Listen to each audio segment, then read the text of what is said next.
Well, good evening. This is our Monday night meeting. We have these twice weekly. Good evening. We have these twice weekly, Mondays and Fridays at 7 o'clock Central. You have to be a member of Stunt Hangar and a supporter within the last 3 years, which that will change here shortly, probably in June or July.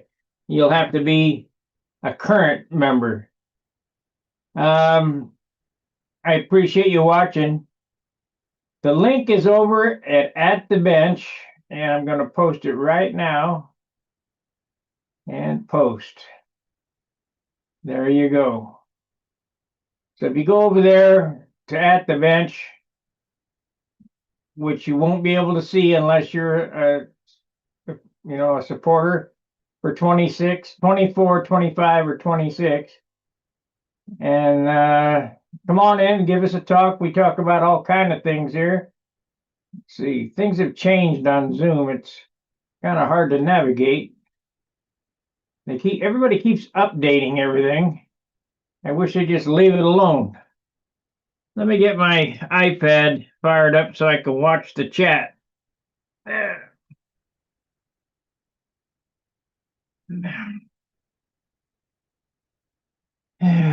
boy.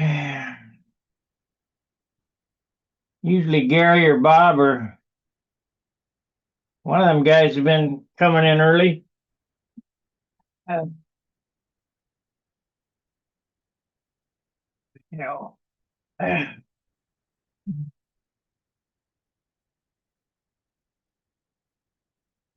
There we go. We got it rolling now.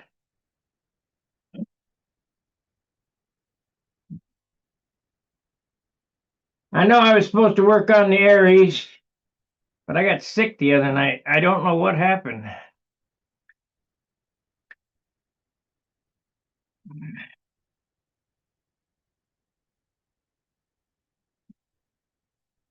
There's Gary. Howdy. Re-entry. There we go. I wish I could figure this stupid thing out. Me. Here we are.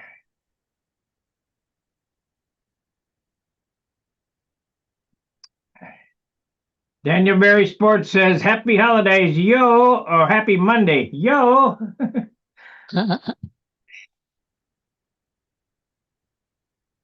Skip.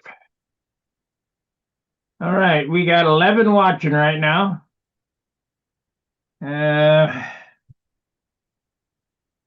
Like I say, I apologize to you guys. There's Steve.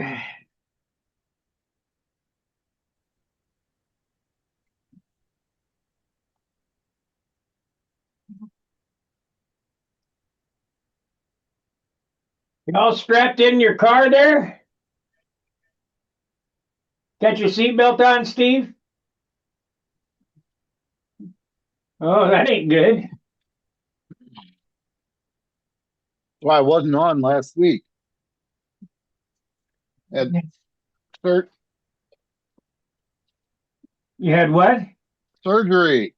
Oh, I thought the crossfire pulled your arm out.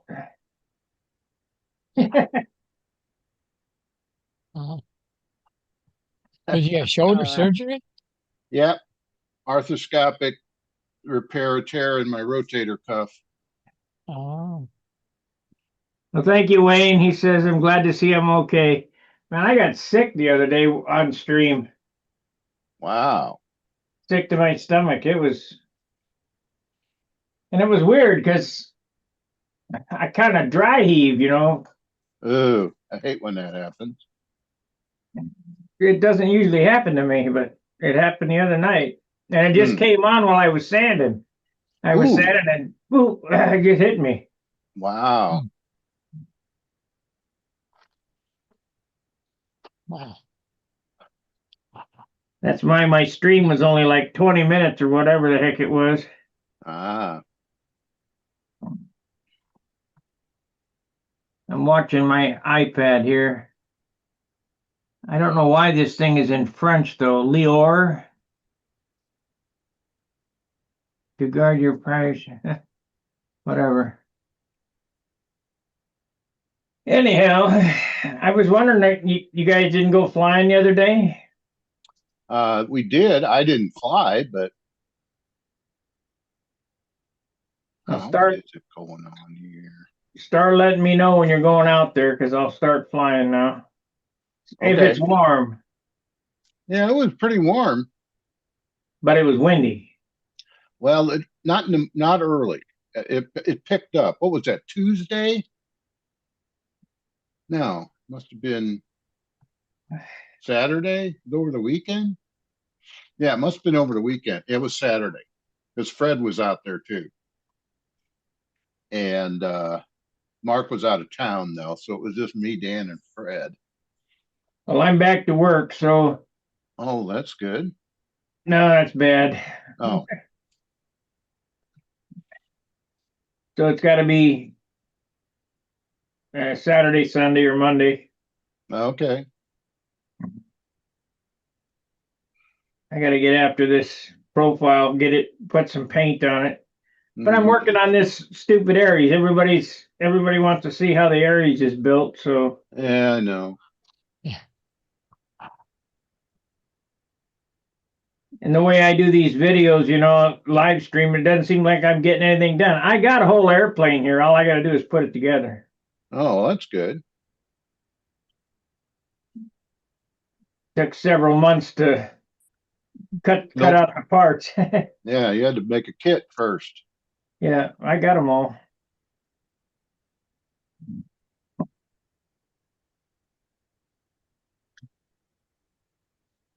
Well, I hope this crew gets a little more lively than this. I wonder if we're going to get a Bearcat report. I don't know. Should Sometimes get we something. do, and sometimes we don't, huh? Well, he was at VSC, but I think it's over, isn't it? I think I so. think so, yeah. I Yeah. didn't see anything posted. It's probably over on Facebook where everybody looks. Hmm.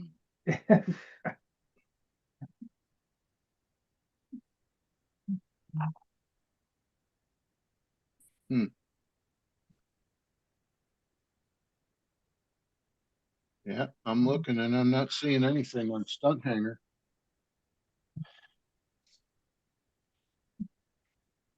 And I don't know why, but every time, yeah, there's Bob.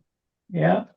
Every time they update Chrome, I lose all my passwords. Well, I had a heck of a time opening up Zoom because they updated it. It's all different. Oh, great. Yeah. Welcome back from your vacation, Sparky. My vacation. To where? Wherever you were Friday night. I think he was in front of the toilet. No, Friday night I didn't have internet. Oh, that's what it was. Okay. I think let me look at my phone. When did you get sick? Maybe, I don't know. The Over the last weekend. video, Sunday? whatever day it was, Saturday, I think. Oh, well, you wouldn't have been out flying anyway. All right, let's see here. Messages. Spectrum service. Yeah. Let's see here. Friday, Spectrum service alert. Spectrum and around your area is disrupted by a power outage. I'll receive, this is Friday at 6:23. I'll receive an update by 8:30 p.m. I didn't get that update until Saturday at 8:15 a.m.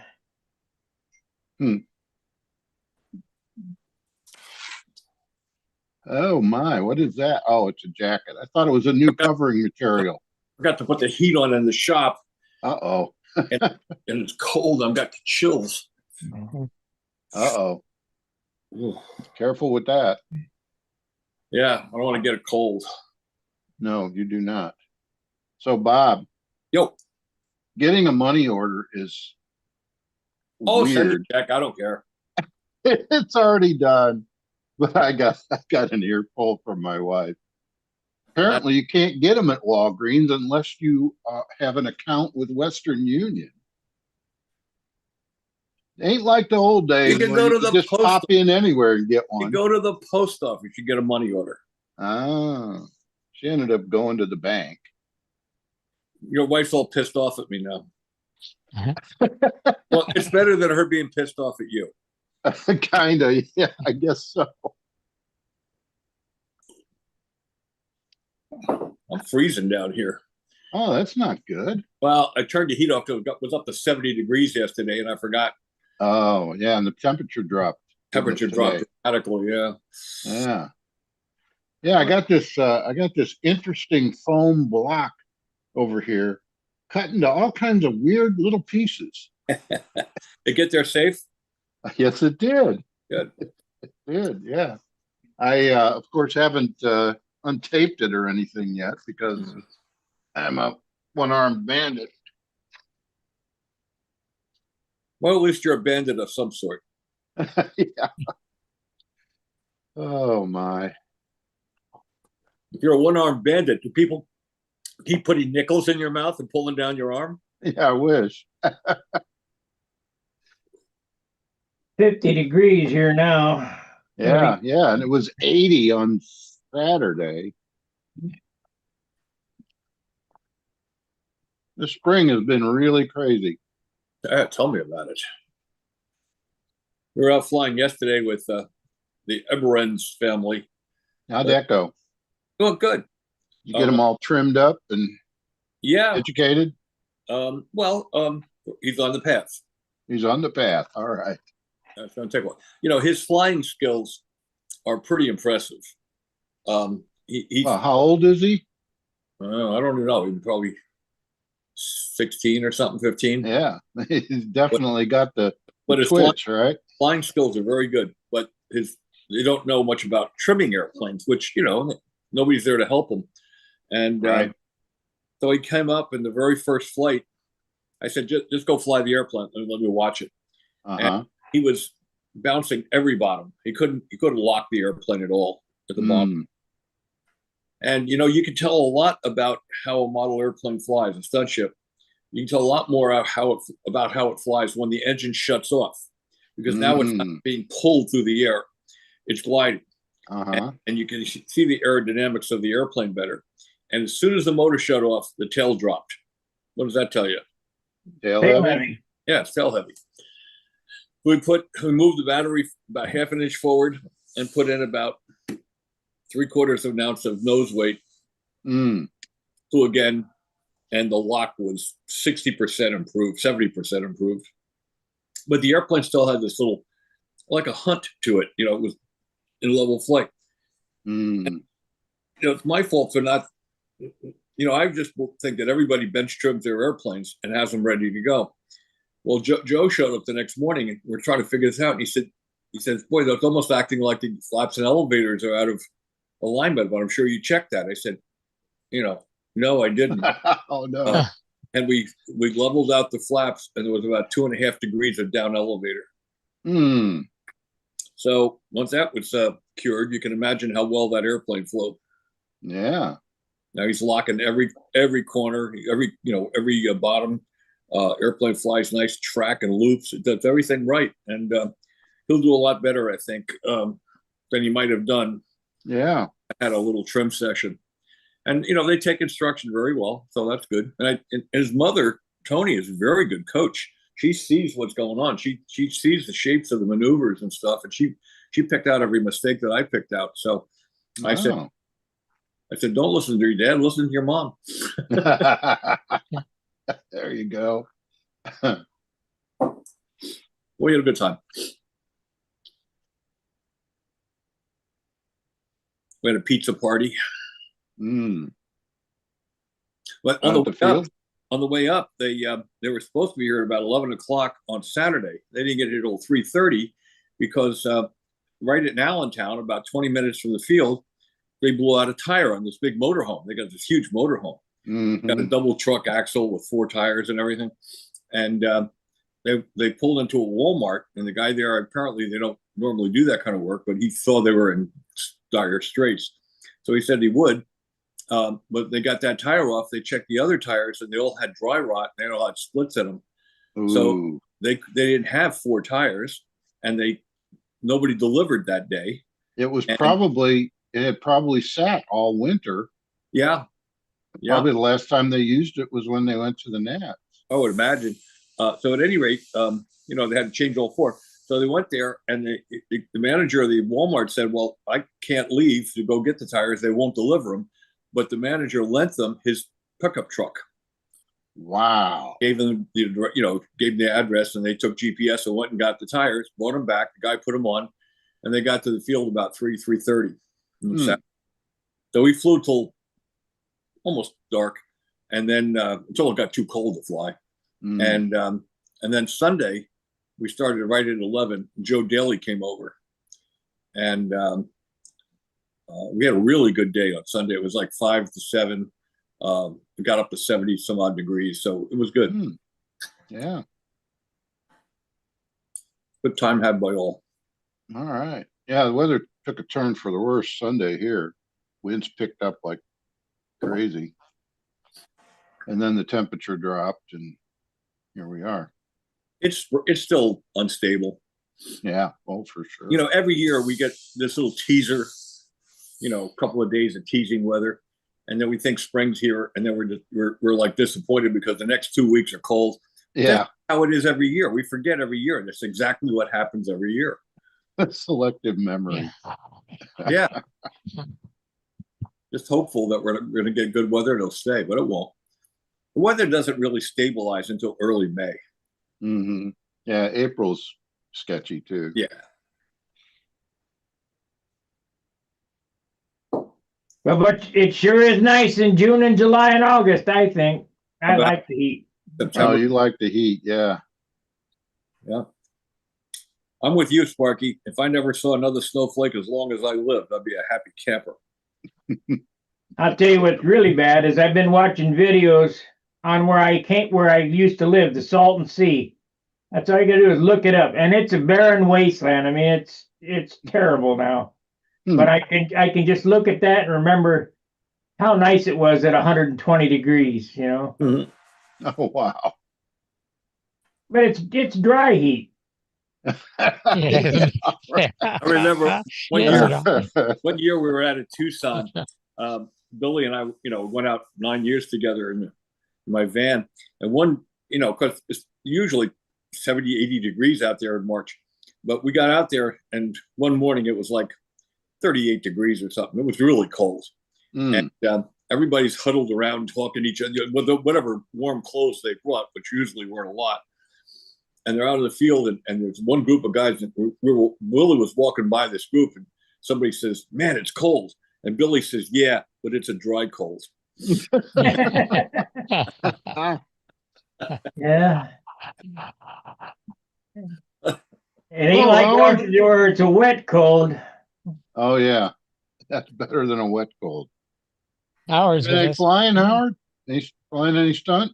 No, it's still a little chilly here, and I gotta get my airplanes together. Mm. Hi, Howard. Hi, is that Bob in there? You're kind of yeah. That's Bob, all looking like Unabomber. he's looking like that kid from South Park. It was warm yesterday, and I Yeah. took all the heat off in the shop, and got cold today, and I forgot to turn the heat on earlier, so it's freezing down here. Mm. Oh, yeah. That reminds me, I should turn on the heat in my own shop. Alexa, set thermostat to 68. Tell her to do it at my house too. Yeah, right. Oh, good. I guess.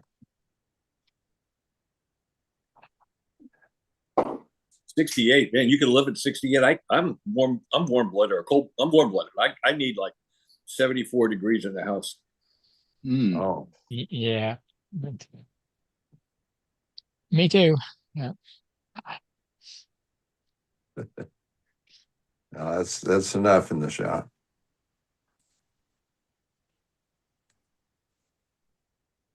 I want to. Oh, I haven't checked to see if we got any chats. Going to write a song called Frosty Balsa. Rusty balls. I'm thinking of what rhymes with that. I can't think of anything right off the Something about it. Wish it was hot as salsa. Well, you'd want to get the frosty in there too. That's the hard part. You get Yeah. frosty and balsa. Like I don't know what's an adjective that goes with salsa. Caliente. But caliente doesn't rhyme with frosty. Oh, I see. No. Yeah, but you can use a close rhyme. That's a lazy man's way of writing songs. No, that's not right. Well, you know, there's a lot of really famous songs out there. One in particular I can think of. You There's not, told me about that. Yeah, the Paul Simon song. Not one rhyme in the song, that Paul Simon song, America. Yeah, and I never noticed that until you said that. My guitar teacher pointed that out to me when I was trying to do these hard rhymes. He says, "Stop trying to do hard rhymes." He says, "Be a poet. Don't be a jingle writer." Well, Rice says it was last night you got sick. Yeah. Steve Barry says, "Good evening, everyone. Glad you're still with us, Sparky. Had me worried about you last night and Yeah, me today." too. Minnesota Mike says, "Here in Clovis, we get to 110. It's too hot." Oh, Nah. it's perfect for me. I love it. Yeah. But it's a dry heat. Yeah, it's dry heat. You got a spare bedroom? I'm on my way. Where I'm from, I've seen it as hot as 131 in the shade. Wow. But the trick is you don't go out during that time. Yeah. Yeah, but it was funny because it was 130 in the shade, but it was 47 in the sun. Well, sometimes. Gets real cold in the desert too. Real cold. It does. Yeah. It's that 100-degree swing where it's where it's 130 and then it's down to 30 at night. Yeah. And that's a shocker. Wow. Yep. I thought it would be that way. Yeah. Got some news from the kind of related to the model airplane world. Larry Scarinzi's son passed away.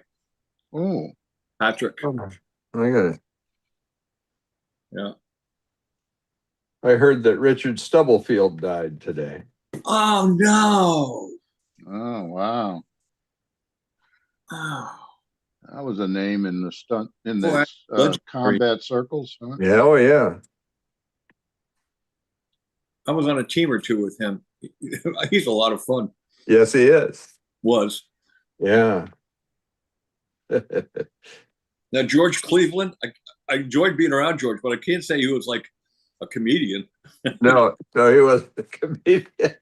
Well, it was funny in a way, but When he didn't mean to be. yeah. He could have lived in the Old West. He could. I don't know.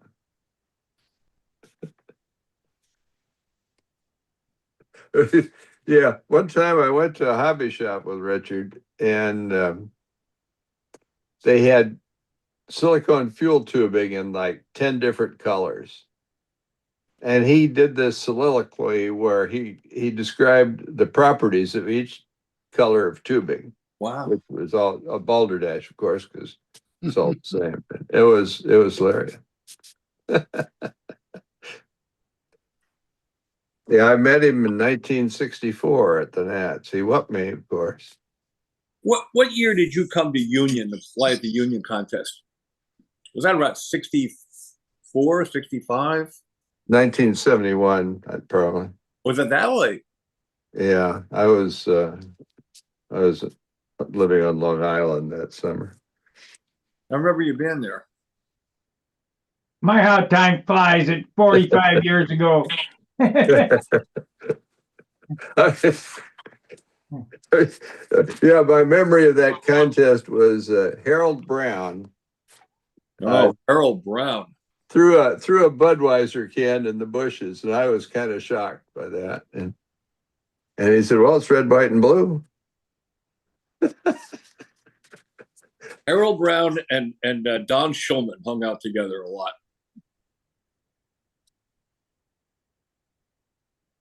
Interesting character. Yeah.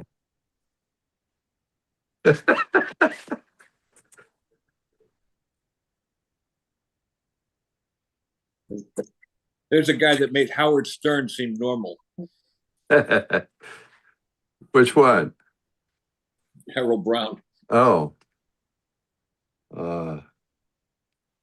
I'm not familiar with I got a Howard lot of Stern. stories I could tell, but I'm not going to. Yeah, I probably shouldn't. YouTube would shut us down.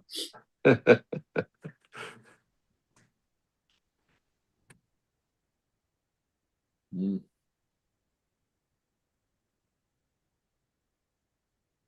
How many of you guys stay at the Marriott Hotel ever? Yeah, I've I stayed at a Marriott hotel. Did you know that Marriott was originally an A&W root beer stand? Really? Yep. Wow. That's how Marriott got started. Back when the guy who started A&W originally did the first franchises, all the franchises sold different stuff. And they didn't have a menu, hamburger. Some A&W sold tacos, some sold chicken or whatever, and Marriott did something or other, and that's how they started as a A&W chain. I spent my wedding night at a Marriott, and I was wondering why it smelled like hot dogs and sauerkraut. Yeah.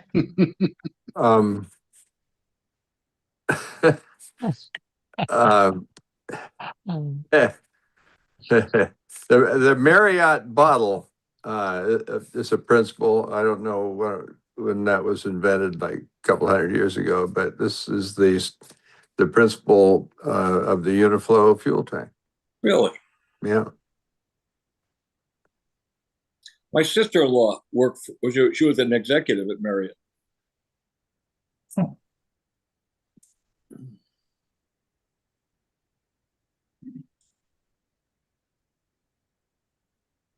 Just a little bit of information that nobody will need. Yeah, well, somebody come up with some interesting model airplane subject. We'll talk about that. You want to know what that red airplane is behind me? Yeah. What is that? Yeah. I looked at that for a while and didn't see the white part. And that's an interesting airplane. Yeah, I was wondering how it flew that way. Yeah. I'm working on instrumentation for my stunt plane. This is an old story, I think. I got this instrument package that has 3 axes of acceleration and 3 of rate gyros, and I got a doodad to measure the flap position, so I've calibrated it, and I got to go fly it. I just want to see how far the flaps move. Yeah. What's interesting is about how thick are your flaps? Well, it's a 3/8 inch diameter roundy thing in the front, tapering. Okay, so they're not going to twist. The back. They're not going to twist. Well, they've got a carbon fiber torque tube in the leading edge. Be interesting to know, like people have 1/4 inch thick flaps and drive them from one end. How much torsion there is in the flap under flight load? That's an interesting question, and yeah, and can that result in trim troubles if they're different? Well, two pieces of wood have different densities or different grain properties. One might twist more than the other, and you get an aileron effect. Yeah, well, Brett Buck thinks that you might have control horns all along your flap and a tube in the inside the wing with I push rods here and I there. actually started designing building one of those. I But won't have a bunch of horns. They'll just have one, like the RC guys when they put the servo halfway out the wing and drive from the center of the aileron. you can do that, but it's easier just to have a carbon fiber tube in there. Yeah, well, it's going to be a carbon fiber tube with a horn coming up. So the horn can be at the root, and it'll be just fine. You're gonna end up with Al Rabe flaps at 3 ounces. The Jive Combat team is coming to town. We're plenty stiff from the flaps on down. Yeah. That rhymes. is that a haiku? Yeah. Is that a haiku? No, that's not a haiku. The haiku T-bone. there was maybe it was the preacher's board. We were writing haikus and combat haikus. I remember that. Yeah, following the rules. So that was kind of fun. A guy named the T-bone says 1971 Union meet, 6-year-old Tom Luciano was pitting for dad at the Carrier Circle. Yep. I went to his father's funeral a couple of years ago. I remember Tom Luciano as a toddler, 2-year-old toddler, running around the field. Wow. And now I go to contests with him. Yeah. What you mixing up there, Bob? Secret airplane fuel? Oh, okay. No. Smoker juice? Oh, smoker juice. Okay. Yeah, you got to have that smoker when you go flying. Yeah. My wind direction. Mm-hmm. I just got a big box in from Aerocraft Spruce and Specialty. I got 2 gallons of nitrate thinner, a gallon of non-toughtening nitrate. I already have a gallon. And I got 2 kits, quart kits of Superfill. And I added those in because then I got free shipping. I got free shipping. So You said that which Howard hates. Superfill. Two sets Howard, of it. You want a set of Superfill? I don't need any right now. Okay.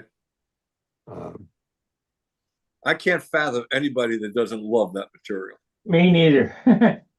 There he is. Right there on your screen.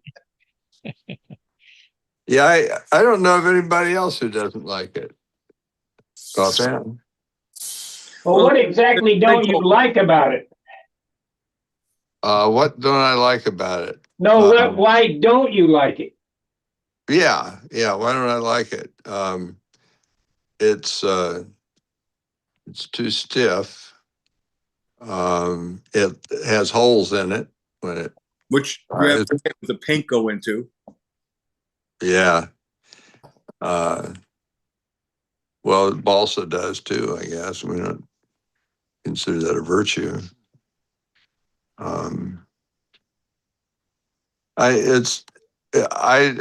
like that brown sig stuff better. Nobody else does. Epoxylite. I used to use epoxylite. I like this a lot better than epoxylite. Yeah, everybody does, except me. Of course. The trick to Superfill, Howard, is once you put it in there, is let it set up till it goes to the B stage. It starts to get hard. It's just you got to watch it, babysit it. Just starts to get hard. That's when you put your finger in the alcohol and start. No. He hates it. Uh-oh. Never put your finger on it. Never. Yeah, okay, whatever. I've been doing that forever. Put your finger in a fillet. Your finger has lanolin in it, and it's going to transfer right into the fillet.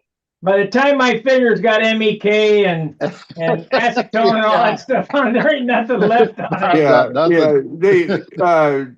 They people eat different things in St. Louis than they do on the East Coast, and he wouldn't have that as greasy a finger as. Yeah, Provel cheese is just. We have all that pizza, all that stuff. Yeah.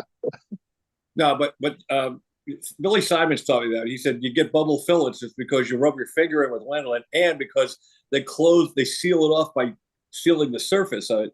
He says if you leave it rough and then sand it and then put the primer in, it has tooth for the paint to get into, and the fillets won't bubble. And once I started adhering to that, I never had another bubble fillet. I haven't, I hate to say something good about that stuff, but I haven't had any fillet bubbles with it. Yeah. Primarily because you haven't used it. I use it all the time. Well, not all the time because I don't build airplanes all the time. But You're running low. I have an extra kit. yeah, by the time it'll be kind of stiff by the time I get around using it. That's what. Otherwise, I'd take you up on it. I think Rick Huff's going to take it. Okay. It was $49.95 or something. So I figured I'd throw it in. One of my buddies will want it. So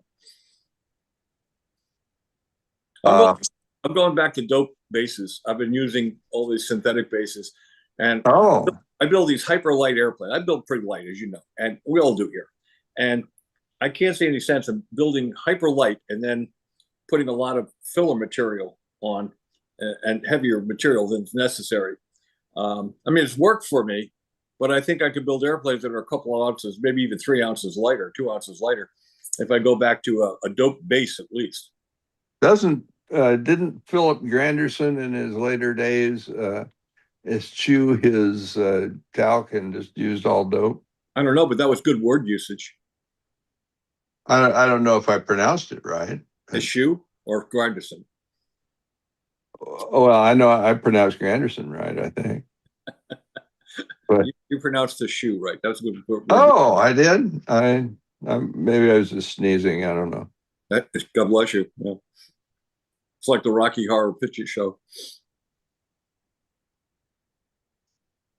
I never saw that.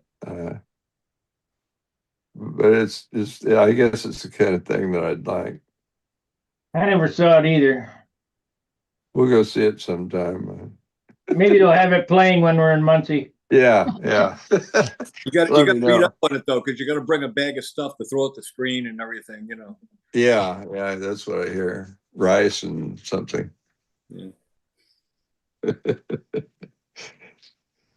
It played. Anyway, you were saying Granderson eschewed what? His talc stuff. He was big on blowing talc on the airplane and sanding it until he could see an airplane again. I used to use talc years ago, and I thought it would work good. But the problem was it's not healthy for you, and none of the stuff is. But when Randy came up with that Aerofill, which is zinc, powdered zinc stearate, that really worked well. Yeah, I like it. I use that too. But now, what is Paul using? This stuff from Aircraft Spruce and Specialty? Randofill. Randofill. Yeah, I heard about that. I understand it's basically the same thing as the pumice, as the stuff that Randy sold. Oh, I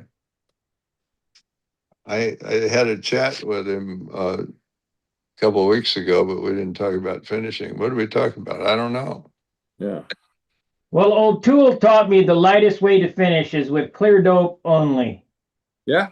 And you put it on and you fill the grain and then you sand it all off and it'll look dull. And then you put it on again and sand it until it just glazes over, till it's frosty. And that's when you put the color on. Bill Simons used to do that too. And maybe that's what Philip did in his later years. That's like 2 gallons of nitrate. Oh, I remember something that Mr. Walker said that I thought was interesting. He was having trouble with his Igor system driving 4 ESCs for his bomber. And he went to the local hobby shop and the guy told him, you need a voltage booster, or I forget what he calls it, but it's I guess a buffer to Oh, I know what he's talking about. What do they call amplifier? I got one over here. Well, I do it with a 324 op amp, but and it worked. It fixed his problem. So I wonder if that's some of the problems that I've had with some of Igor's prototypes. The output didn't have enough poop. I do perverted things with it, I guess. Run it through a tut.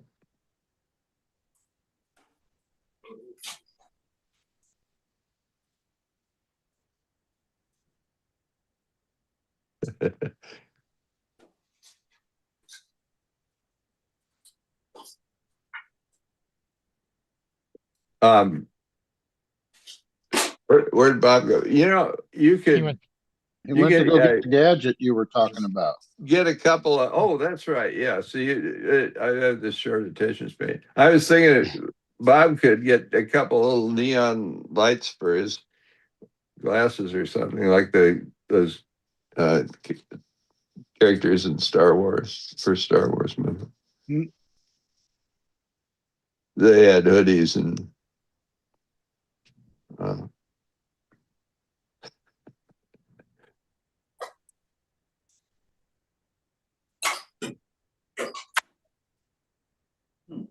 well, I hear some noises there from Bob. yeah. Maybe he fell down or something. He's digging around in something. I turned 80 last week. That's a little Oh, Happy congratulations. birthday. milestone. birthday. Yeah, that's why that's hence the short attention span, Mm. the short-term memory problem. Well, you know, the nice thing about having Alzheimer's is, right? You can hide your own Easter eggs. No, you meet new people every day. Oh, meet new people. Yeah, that too. Yeah, I guess you saw all the Chuck Norris jokes after he. Oh yeah, yeah. Found what I was looking for. I'm not sure this is what you're referring to. This is called a 10 amp peak BEC.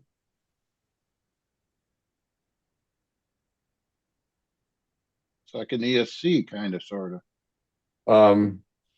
No, piece this of is electronica. boosts the output of the timer. Well, this isn't it. That's not it. Oh, I'll ask Dean. yeah, He would know. I could make Probably one, could use but one on. I could probably use one on the twins too. Mm. maybe so. If yeah, Because Yeah. one of them last year was having the better flying of them was having trouble. Sometimes I pull the nose up and I hear one motor change RPM to the other, pretty noticeable for just an instant, like it wasn't getting an equal amount of. could be. Jim Aaron had a problem with his would squeak or something, and so That's a I'm- programming problem. That's a motor programming problem. oh, Hey, it Bob. is. I Hey, made Bob, him why don't some. you try to share a picture? Because these controls have changed. I can't find where to allow others to share. I made some optical isolators for Jimmy, but he got distracted and went on to another project. I mentioned to Frank McMillan the other day, we were on the phone, and he was saying how he Oh, lost. here we go. He crashed his twin because he forgot to check Oh, the battery. And I mentioned that you had a device that you put in your airplane to let you know when the battery's charged before you take off. yeah, that's important when you get in your 80s. Yeah, well, I'm near 80 and he's post 80. So Oh, yeah, he's well post 80. do you make those for sale? No, I make him to give away. Well, I was hoping you'd say that. Could you give one to Frank? Well, yeah, I wonder how he'd take it now. Oh, yeah, I told him he was interested in it. Oh, okay. He said, I need that. Yeah, I've only taken, well, the light turns green. If the light's green, then you got a fresh battery. And I've only taken off with a red light 3 times. You get to the outside squares. Yeah, I got up to the triangles. Oh, that's a little better. Now, one year, Buddy Weeder was at 2015, I think. At the Nats, he had that twin, that big twin. Remember that big blue and white, blue and yellow one? And he was talking to somebody after he landed from a practice flight. He was on Circle 2, adjacent to the pavilion. And all you guys were over there at Circle 4. And, Walker and Fitzgerald and everybody. And he forgot to change battery. And he got up to about, I guess, the inside loops, because it was a twin. He was pulling more juice. And the thing ran out. Now, he had retracts. And at the timer, there was no fail safe to put the gear down. And, and here he is having to whip, the prospect of having to whip the airplane for another 4 minutes or something. It wasn't going to happen. So fortunately, there was nobody in that little strip of grass between the pavilion and Circle 2. And he wow. He walked over there, just set it in, didn't do any damage to the airplane. And everybody on Circle 4 started applauding. They saw it happen. So we got back to the pits. He said, "Did you see that? I got a standing ovation." I said, "Buddy, they were already standing." Already standing, yeah. Oh my. But that was a good line, yeah. Yeah. Pretty funny.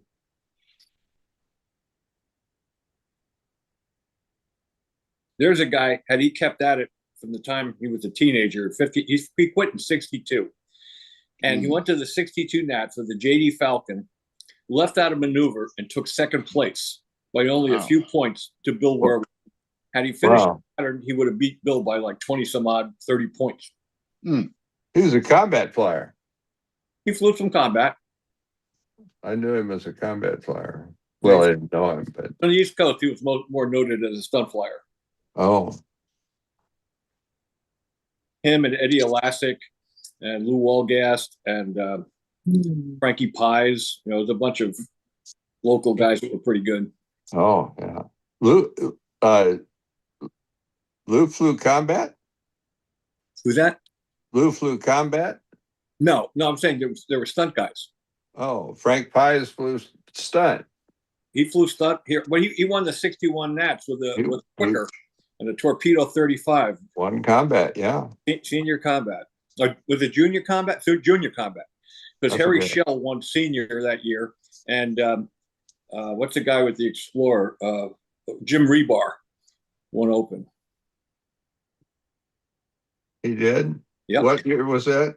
61, Willow Grove. 61. Oh, I flew it. okay, I flew in combat at that Nats.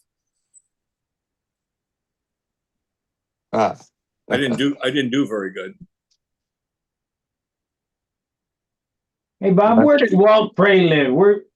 Where was he from? California. Heck of a painter. Car painter, wasn't he? I think so. A custom car painter, a motorcycle painter. He had Yeah. beautiful work. Oh, yeah. Speaking of paint, what do you use for paint masks these days? Me? Anybody who's good at it. Paint mask and how? What are you talking about? Well, the vinyl that you cut with a vinyl cutter and put down and Oracal. What number? Shit. I'll look for it here. Please. I use whatever Jim Vagani uses because it works great. He got all my stencils. Oh, you don't have direct I have no idea what it is. contact with that. Yeah, it's probably in the other. Oh, Here, Denny. Hi, Denny. Yeah. Oh, Denny. Shoulder still up. Look at me, Denny. Look at him. Oh, Jeez. Ah, So do you, is that a rotator cuff? Yeah. Yep, Terrific. that is- When that happened? Well, when did it get torn? Back in December, but it got repaired last Monday. Last Monday. So you're 7 days post recovery. All Correct. right. Oh, you're doing better than I expect. I'm expecting 7 days I'll still be on a first name basis with Jack Daniels. But Oh my goodness. So No, they gave me- Oramask 813. 813. Yep. 813. That's the 813. That's yellow? Blue. Blue. 813. Okay. Get it on my Amazon store. All right.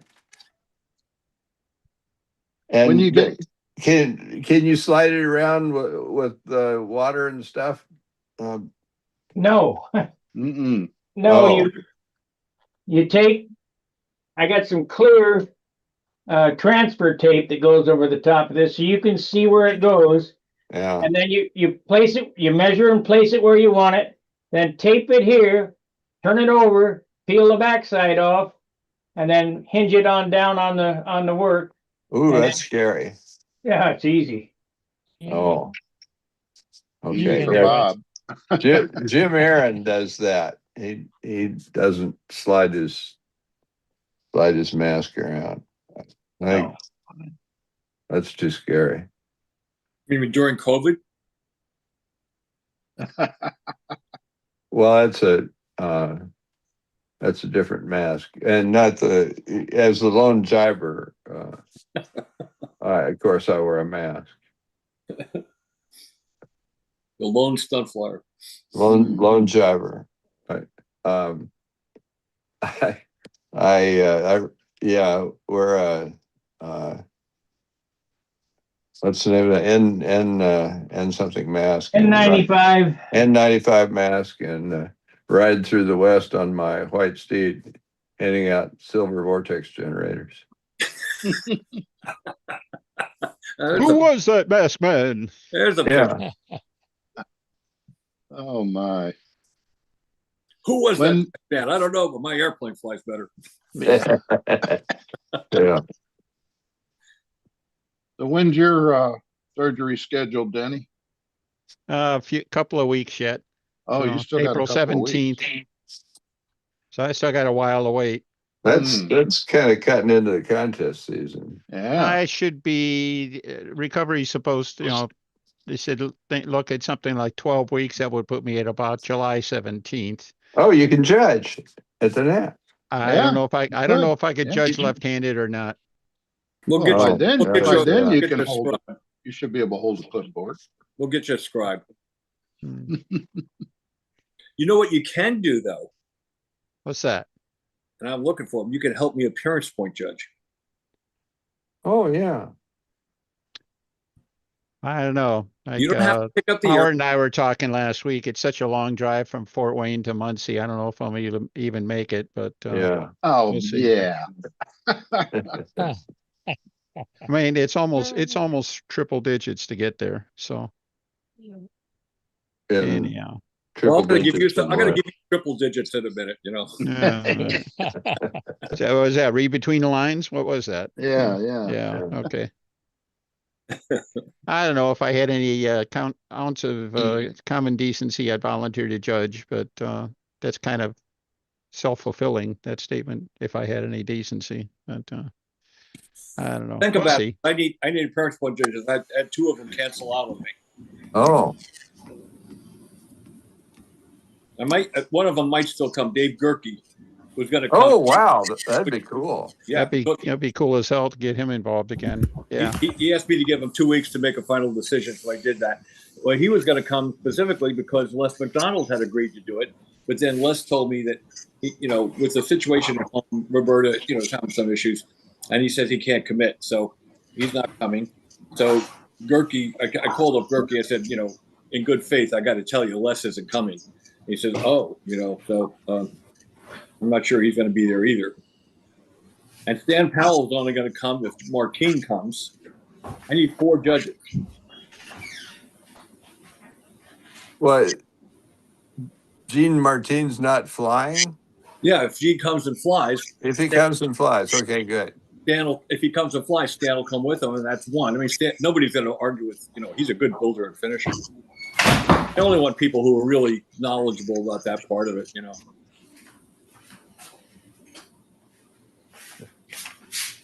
No, all seriousness aside, I'm going to get the surgery. I'm going to start on the physical therapy, and then this is like one Lego block at a time. We've very well decided that things like Brodak and stuff are completely out of question. So yeah. I might Has have anybody to. here ever heard of cold laser treatments? Don't all say yes at once. No. No. My Well, that's a no, so. My son has been taking things. He has back trouble just like I do. He has stenosis and things, and he's been taking this. And I kind of tend to look at these things like scams, but he's been taking cold laser treatments, and he's feeling a lot better. So I started researching it this morning, and it seems like the real deal. Now it'll give everybody some relief. Some people more than others, but it's worth it. It's only $300 for 12 treatments, and they say that's pretty good to stop pain. Anything will get rid of my pain, I'm going to do. I saw something like that in the vet's office last week. Yeah. They sell that to people for dogs. It looked kind of bogus, but I did some research on it, and it seems like there's a lot of positive information about it. 300. okay. And the most positive thing is Robbie's gotten some relief. Yeah, that's nice. So so he inherited some balsa and a bad back. He hasn't inherited the balsa yet. Yeah, just the back. You ought to give him an advance on the balsa. Well, he takes advantage. I think he counts every sheet every night when I go to bed just to see what I do. Question is, do you count every sheet before you go to bed? Because you might find that they're Some sailing leakage. out the door there, one or two at a time. So. No, but now you got me thinking. This is not true. Hey, if I was visiting that shop, I think, whatever. Well, let's not go there. Anyhow. It would take him several hours, if not days, to count all the balsa. The problem is I keep having friends die and their widows keep giving me their balsa. Their husband's balsa. Mm. It's happened 4 times now. Yeah, Yeah, It's nice to have the extra balsa. A hell of a way to get it. I'd rather have the friends back. Yeah. I'll bet. Unless the balsa is like 4 pounds, Mm.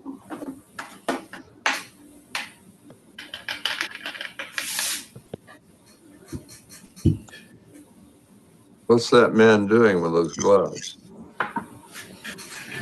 Making fuel, man. Oh, okay. Mixing fuel. Yeah. We got a question on the chat from P-Tay7878. Hey guys, who's the gangster in the hood? LOL. It's a very cold Bob Hunt. I forgot to put the Neighborhood or yeah. PK is Paul Taylor. Paul Taylor. How you Beard. be, PK? I'm going to rob a hobby shop later. If you can Oh find my one. God. Where the hell are you gonna find one? Yeah. Yeah. They don't have I much got a for big order both. of wood in too, and a lot of it was really good. But I went over there and I saw a piece of 3/8 by 3 by 36 was $27. Yep. Now they gave me a pretty good discount because I've been going there for 37 years. But I bought $50 worth of wood. And it was a stack about that big, Yeah. I used to. You don't buy it anymore. You mortgage it. Yeah, exactly. Years ago, Get it on layaway. years ago, a real good buddy of mine was a counterman, and when they got balsa wood, and he called me. He said, "Bring your scale and get over here. You can open the boxes." So I used to go over there and weigh a little wood. And I went out of there with like a stack of balsa wood. He looked around. He goes, "Give me $30." Oh man. Those Hey, days. all you electrolyte people, I have a little show and tell here. I just got some new batteries. Oh, nice. All right. So I most of my stuff still, certainly all the classics and everything, I fly 4-cell packs. Basically that size are about just what 105 millimeters long, something like that. What was that, 22, Well, 2800? yeah, this happens to be a 27. But most of the time, a lot of airplanes, I got all the classics I fly with 4-cell 2200s. Well, I got the so-called shorty cell 30 2200, minutes. which is a new thing, and it's like 89 millimeters, or no, 79 millimeters instead of 105.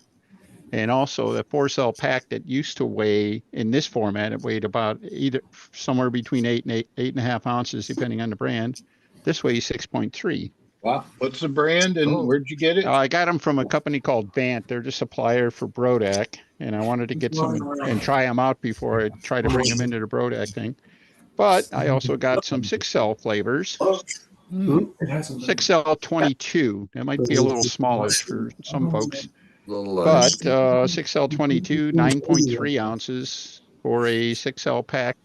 And that's just a little over 2 inches wide here. So with a little bit of TLC, I could fit that in a somewhat bigger class, or something like that Blue Angel or the Gypsy I have would probably both really take that in a heartbeat. And again, a 6L pack at 9 ounces means those airplanes, they usually use large 4-cells. They use like 9-ounce 4-cells, but these will be 6L. Were the And connectors I on think them? I will get a little more poop out of them that way. That's all. So Were the connectors on them or did you have to make them yeah, up? these are come with all the connectors and everything like that. So. Hmm. So we're going to try them out, and if they don't blow up or burn up or something like that, I'm going to try to get Brodak to bring them in, because these 22s are the same size as what they carry now in an 1800. Hmm. And so if you got a 22 and an 18 that are the same size and same weight, that's pretty simple arithmetic on that pack. We might be able to replace 2-part numbers with one. And the 6-cell. Now, correct. Most folks flying 6Ls are flying Lions, right? So it may not make much of an impact there, but I think it might be a good thing. The borderline airplanes, probably around 60 ounces or so, would probably be able to fly in a 2200 6S 2200, and ought to be reasonable. So anyhow, what I like about them is the first time. Well, you're walking around like I was when I had my trigeminal neuralgia. Your neck pain? No, my jaw pain. Oh, all right. He's not talking to us. At any rate, I just thought that might be some interest to some of us electro focus folks. So we need to wait. I got a question on MEK. Has anybody used the MEK substitute? They don't sell MEK anymore at Lowe's. It's MEK substitute. Hmm. I'll have to ask Howard or Bob when they come back. I didn't see they were gone. Now, I tried some of the acetone, the green acetone, and I suppose if it has dye in it, it might be green, but it certainly is an acetone. So It did not work. It did not work the same. It didn't cut anything. I like using, I got either acetone or some cheap ass lacquer thinner just for cleaning things up and stuff like that, and cleaning up epoxy and whatever. And so I like having it around just for that. And this stuff, I couldn't get it to attack anything. So like using a gallon of water, huh? Stinky water. So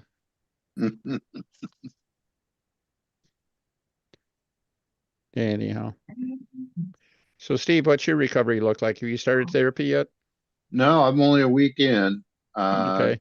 Doc said I got an appointment with him a week from tomorrow, and then I will get instructions and PT then. Okay. Schedule PT, whatever. His Yeah, is the laser order I got surgery said there. start the PT within 3 to 5 days of the surgery. So I Hmm. thought that sounded awfully fast to me, but it could be. I don't know. Different doctors are different Yeah.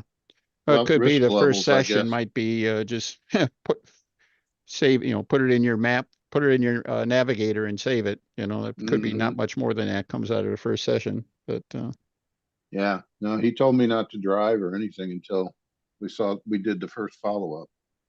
Yeah, well, not to drive, you're on some nasty painkillers or anything like that? Actually, I'm not. Really? Yeah, he gave me some, but I have not used them, not even Yeah. on the second day. First day, it was still, Mhm. numb from the block. But the second, even starting the day out, the second day, no, I've taken nothing but ibuprofen. Did you get the arthroscopic Yeah, procedure? yeah. Okay, that's what I'm scheduled for. Yeah, I got, I don't know, 4 or 5 holes in me. Mhm. Well, hey, did Sparky weigh you before and after? I mean, before and after the holes. So see how much lighter you got with that. I asked so. him if if it was going to make my flying any better, and then of course he was smart and he asked me which hand do I use. Well, yeah. Well, that's all right. So. I asked my guy if he could, while he's at it, could he cure my slice from my golf game? There you go. There you go. Anyhow. Oh, we got a There Bearcat report coming. Here Oh he man. comes. Oh, yeah. Yeah. Okay, I'm happy to report that the Bearcat is still in the basement right where I left it before I went to VSC. Oh yeah. oh, I just Well, got back welcome home. I just got back this afternoon, so Okay, great. who great. won? who won what? Yeah, I think they got more than one event, don't they? Which Who one do you won? want to know, Sparky? Classic. Um,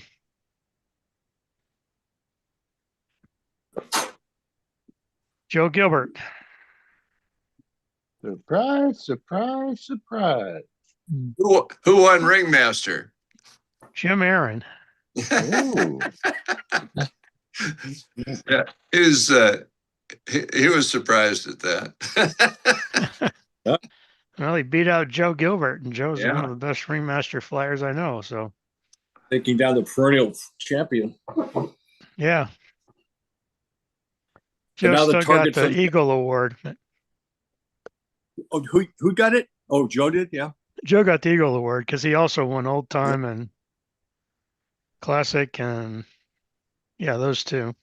And a He second got in second Ringmaster. place in Ringmaster. Yeah. Yeah. How'd you do? Well, I finished. Okay. I did. Sorry about that. I didn't crash and I didn't fall over. There you go. But I didn't make the top 5. I'm starting to lock up. I'm going to go out and come back in. Okay. Okay. Okay. Anyway, we had a great You just time. froze. So This question is for you, Mark and Howard. Bob probably doesn't know about this. Have you guys ever used MEK substitute? Not me. no, I like MEK.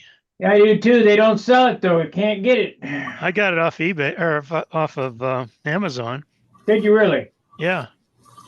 And this Find is that and put it on your store. Yeah. probably 6 months ago, but I started looking around for it because like you said, they don't carry in the groceries in the hardware stores anymore. Yeah, I didn't want to buy a gallon of MEK substitute to just throw it out. Hmm. Now I got a quart from somebody on Amazon. MEK. Yeah. $38 a quart. Wow.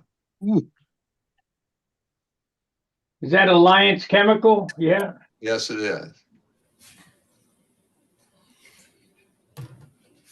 Or you can get 4 ounces for $16. Boy, that makes sense. 5 gallons for 280. Yeah. Wow. I don't know what I'd do with 5 gallons, but a quart lasts a long time, and I find that stuff very useful. Yeah, we could split it, I guess. Here's one for $27.55 MEK. Oh, that's a pint. Wow. Well, they got it. 4 quarts a gallon, $87.95. That's ridiculous. Oh, that's kind of high. 33. Well, I guess I'll have to, MEK solvent. Let's look there. Yep, $38 a quart. Hey, Bob, Hey, what? I don't remember. I know you told me more than once, but I still don't remember. What do you use that for? Aerogloss dope. Oh, okay. Oh my God, where do you find Aerogloss dope anymore? He's You got a don't, stash. I got 2 quarts under the bench there. I want to use up. Yeah. Well, there is no substitute for that available now, is there? No, A different brand or anything like that, or no. okay. That's But really that's too all you bad. use it for? Is just to thin Aerogloss dope? It'll thin epoxy too, because we used to use it in the Navy. We had Oh, 55-gallon drums of that stuff. hmm. MEK, MIK, lacquer thinner, alcohol. We had all kind of shit.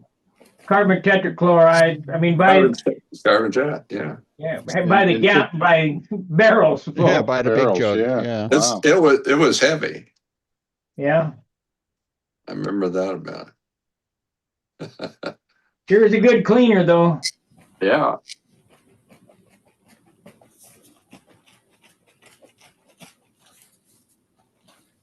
We didn't know that it was toxic back then. Just used to wash the paint, the overspray off your arms, with MEK or whatever. Yeah. And it didn't bleach your tattoos. I didn't have them then. Oh, okay. I found Either it that will or you also, used to have a whole different set back then. Now they're all gone. Yeah. it's also a very mild solvent for glass coat after it's been cured for a few hours or a day. Once it gets cured hard, it won't do much to it. But if you're trying to clean up a little bit of overspray or something, or a leak around a piece of masking tape, it's handy stuff to have. Does nitro attack glass coat? No, Really? So it's 100% nitro fuel proof, huh? right. Huh. I broke the vertical stabilizer in my first Bearcat. It flipped over in a high grass. It had some cracks around the base of it. So I took some CA and, wicked it in there. And that did a job of fixing it. But then you have this little ridge of CA along where the crack was. And anywhere else you'd happen to get something, you didn't want it. And then I went along with nitromethane Yeah. and cleaned the CA off. And it was all done. You could hardly see the repair. Hmm.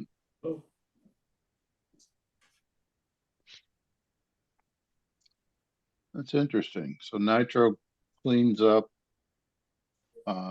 set CA. Yeah. Yeah, that's I use it all the time for that. Especially if you goof something and you glue it together. CA debonder that you buy from Bob Smith Industries and In the everybody little else, bitty bottle. in the tiny bottle for Yeah, $9 is something like that. Yeah. it's nitromethane. Is Yeah. it? Huh. And I think the straight You're nitromethane better that I off use for fuel works better than that. buying a whole debonder stuff. gallon for $60, man. I told you the story of I was down in the basement one time building a model airplane, and I got both hands stuck to the workbench with CA. Oh no. And it was late at night, and my wife was sleeping in the bedroom right above. So I called to her, and she heard me and came down. I said, "Could you get me some nitro out of that cabinet, please?" And she went to the cabinet, got the nitro out, and gave it to me. Never said anything. Went back, just like it was just routine, So there you are with both hands glued to the bench and a jug of nitro in your lap. Then what? Then what? Well, I somehow I managed to To spill it over or whatever. to get loose. One time, Wendy Yarnowski sat down on a bottle of CA that was on a stool, Oh, Yeah. and he glued his rear end to the stool and had to go to the emergency room. Oh my God. At the, you know, Yeah, I remember him writing about that and since what of course that's the kind of story it's it hurts too much not to laugh. he had trouble passing the stool there, you know. That's it. Yeah, I guess so. I think I told this story here before. Anybody remember Chris Lella? Yes. He used to work for me at Control Line Specialties. And he had an offer, he had an invitation through his club to fly at Rockefeller Center, the ice rink at Rockefeller Center in New York City. Whoa. And it had to be a half A airplane. And it was coming up pretty quick. And he didn't have a half A. So I said, look, I had designed this little half A Mustang stunner. I had the wing done, I had the fuselage crutch done, no blocks on it. I had the tail done, everything was done. I said, here, take this and build an airplane, which he subsequently did build. And of course, his whole thing was the sun motif, the sun dance and the sunriser and all that. So he said, what am I going to name this? And I said, you name it Sunspot. And he got mad at me. He said, I would have thought of that name, you know. He said, I can't name it that because you came up with it. I said, what are you talking about? It's a perfect name for it. Eventually he did name it that. But anyway, he's sitting there trying to putting in the wing into the crutch. And this is when Hot Stuff first came out. And the big deal was to use baking soda. Right. Put some in, and then you squirt some in. You only had thin in those days. And it would like make this little mushroom shaped cloud come up and it would make like spikes going into the balsa wood. So at any rate, he didn't know anything about it. So he put the wing in, got it where he wanted it, put the little saddle piece in, put a bunch of baking soda and had his finger on the saddle piece and was squirting CA into the joint. Mm. And this little cloud of smoke came up and his eyes started to water. He didn't move his finger and he had a cigarette in his mouth. And Oh you my. could see him just wincing with pain. And then he lifted his finger up, and on the end of his finger was this little stunt ship, the wing and fuselage. And he's going, and he had to rip the pad of his finger off. We didn't know about using nail polish remover or nitro on those days. Wow. Yeah, I've glued myself pretty substantially to some things. I've been able to kind of wiggle it loose and everything like that. But yeah, it's pretty scary. If you get Yeah, two it's- fingers stuck together, put a pencil between them and roll, and it takes it, Yeah. it separates them. that's it. That's right. Don't ask me how I know. and to get rid of all that shit that's left on your fingers, all you gotta do is sand it off. That's the only way you can get it off. Nitro. You use nitro. Yeah, he is Well, you know, nitro. You know how I Well, do how I do sanding, Bob? I end up taking part of my finger off. You'll stop before you go through. It'll hurt. Sometimes. Yeah, that's it. People, Don't sand it on a disc or a belt. You just sand it by hand. how many people Oh, standing by hand where they actually saw little red dots from the blood in their fingers? I have. Oh yeah. You sand it, I glue the sandpaper to my fingertips. You're doing I-beams. Yeah. Yeah. You know what makes your finger heat up? It's not the sandpaper. It's the action of the sandpaper moving back and forth on your skin. You know, like, friction. yeah, like that, making the skin layers go back and forth, and it gets hot. Mhm. mm.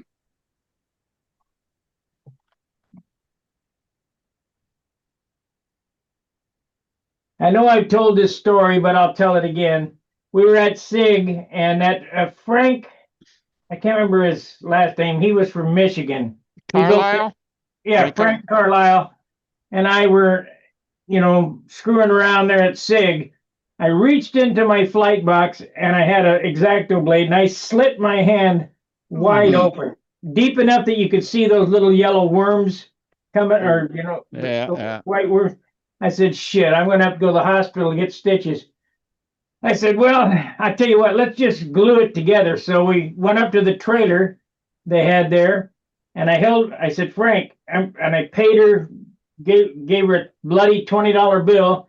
She gave me the Oh, man. CA and I held it together. Said, okay, Frank, put it on there. No. We put it on there and it wouldn't stop bleeding. I said, "You got any kicker?" She said, "Yeah, I got kicker." I said, Oh, "Okay, no. great." I gave her, the money back. I said, "Okay, Frank, put the glue on there, hit it with kicker." Man, it smoked and stung, but you know what? I don't have a scar there. Wow. Yeah, Nothing. medical people use that all the time for Was made closing during up wounds Vietnam. and I used This, to work. Used to work for Don Schulman, Leon Schulman's son. He had a company that sold hot stuff under the name Glue Mart, and our two big clients were semiconductor manufacturers and funeral homes. oh, Mm, this reminds me of another Stubblefield story. Richard came to the bladder grabber one time, and we went out flying with Bob Carver. And Bob had spilled a bottle of hot stuff in the bottom of his toolbox. Oh my God. And had glued his lines to the toolbox. His lines were encased in hot stuff. And Richard said, Bob, if you put a rubber band around your lines, you don't have to hot stuff them.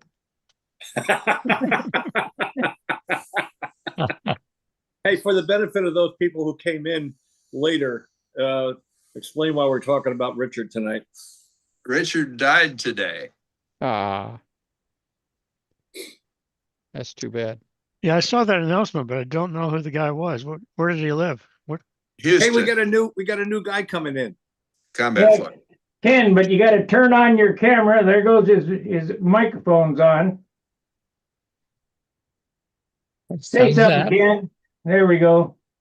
There he is. Hey, Ken. Hey, listen, man, we're all sorry to hear about your wife, man. Absolutely. Yeah. I really, really appreciate that. You have no idea how much the outpouring that I've gotten from the whole community has really helped. Yeah. Well, there's nothing we can say that will comfort you, but No, but you have to watch out now because maybe this year and definitely next year, you're going to have to beat a twin engine canard at the Nats. not a problem. You think so now? I'm sorry. The shot was there. I took it. Yeah. You see how sympathy turns into aggression Yeah, right that's away it. here?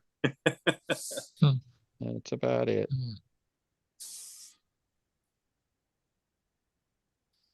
Are you on a- Bob's Are you- looking for appearance judges at the Nats. What's that? Bob is looking for appearance judges at the Nats. Does that mean you have to show up? Yeah. I think That's what appearance. we might have it covered. We're still waiting for a couple to make up their minds. All right. I've always thought that's what appearance meant. Yeah. You gotta show Yeah. up. That's funny.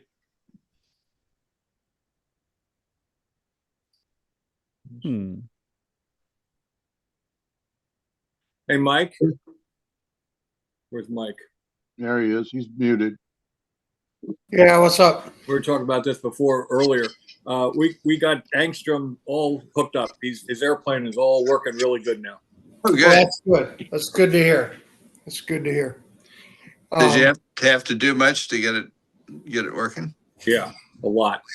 Hmm. When he first flew it, he couldn't get a track and maneuvers. He couldn't lock a bottom. Couldn't lock in level flight.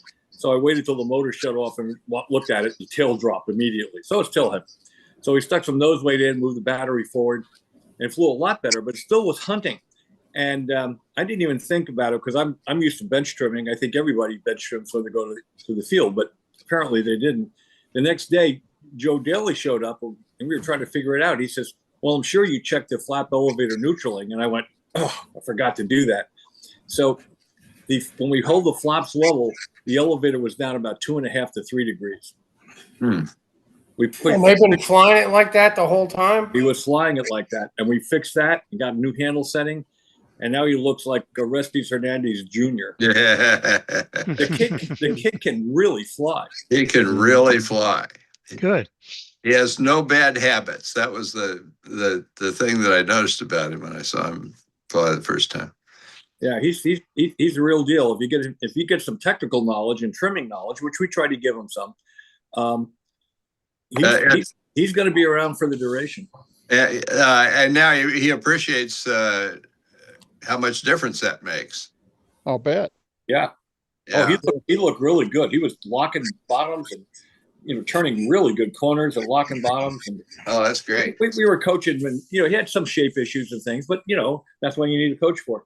And it turns out his mother, Tony, is a better coach for shapes than the dad. She really sees it. And I sat and talked with her for a while and showed her what to look for. And I said, show me what you're seeing. And everything I saw, she saw. That's good. Yeah. Hey, Howard, I just want to backtrack a little bit because you kind of got cut off when you were talking about Stubbs. Richard Stubblefield, 50-year, 60-year combat flyer, passed away. Oh my God. Stubblefield? Yesterday. Was talking about that. Howard started to, but then the conversation changed. I think it's worth noting Stubbs was a major force in the control line community and in combat, and part of the Texas crew. Oh, yeah. And amazing guy, super guy. And anyway, he passed in hospice yesterday, and the combat community is definitely grieving for Stubby. Yeah, the whole modeling. Was he a world championships competitor, Mike? Oh yeah. I don't know personally if Stubbs went to the Worlds, but I mean I was on a team with him. You were on a team with him, yeah. I don't know if he won the Worlds, but I know he was a NASCAR competitor forever. And he flew right to the end though, man. I mean, as much as he could. He drove from Texas to South Carolina 2 years ago to attend Joe Knoll F2D. Drove by himself in a car. Wow. So he could fly F2D at Joe Knoll two years ago. And that's how fast things happen. You go from being able to drive halfway across the country to compete to, going to hospice and that being it. It can happen to any of us at any time.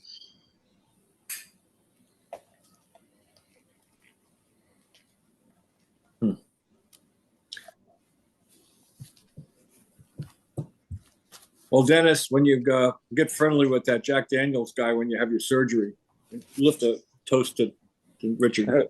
Oh, absolutely. It's a funny thing is that I don't recall that I ever met the man face to face, but I mean, even the stories I've read, the guy is a legend. He's a legend to me too. Have you met his brother, Sam Sykes? What's that? Sam Sykes. And it tastes exactly like Jack Daniels. That's his brother.